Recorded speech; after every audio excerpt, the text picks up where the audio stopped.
தூய விண்ணேற்பனை ஆலயத்தின் 50வது ஆண்டு விழாவை முன்னிட்டு கொடியேற்றம் வெகு விமர்சையாக நடைபெற்றது.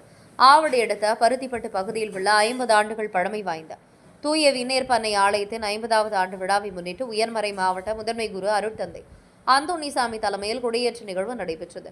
அனைவரும் மரியே வாழ்க என்று கூறி மலர் தூவி கொடியேற்றி வைத்தனர். பின்னர் சிறப்பு திருப்பலி ஆராதனை நடைபெற்றது.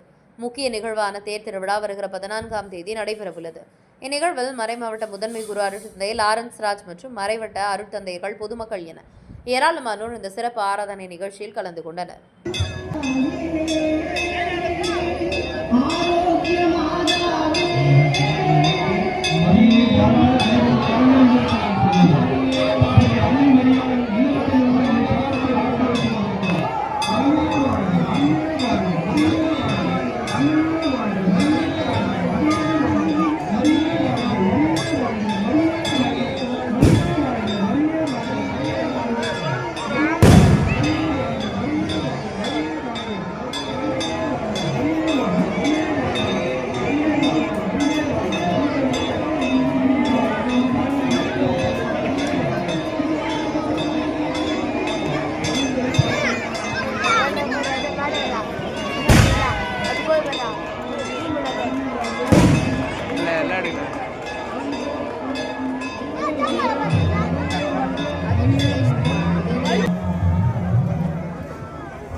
தேவாலயத்தில் நடைபெற்ற திருப்பலிகளின் வழியாக காரணமாக இருந்த இன்று வந்து உடல் நலனுக்காக சிறப்பாக நாம் வேண்டிக் கொள்வோம்.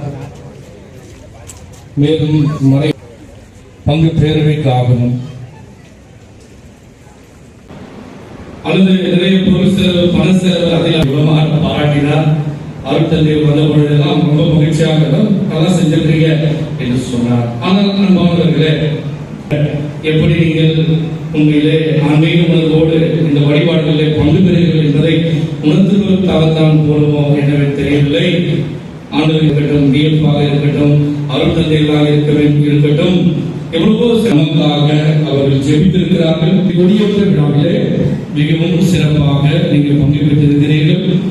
எழுப்பி நல்ல உற்சாகமாக நேரத்திலே முக்கிய சகோதரர்கள் உயர்மறை மாவட்டத்தில் மிக முக்கிய நான் ஃபாதர் கிட்ட கூட நான் ஷேர் பண்ணிட்டு இருந்தேன். முக்கிய பொறுப்புகள் இருக்கிற அருட்தந்தைகளை நாம் அழைத்திருந்தோம். நாம் நினைத்து பார்க்கின்றோம்.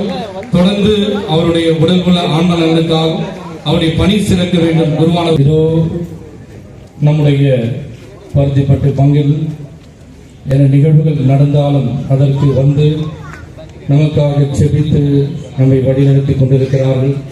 ஆகவே அவர்களுக்காக அன்பிலும் பொருளாதார உதவியிலும் ஆலயம் கட்டி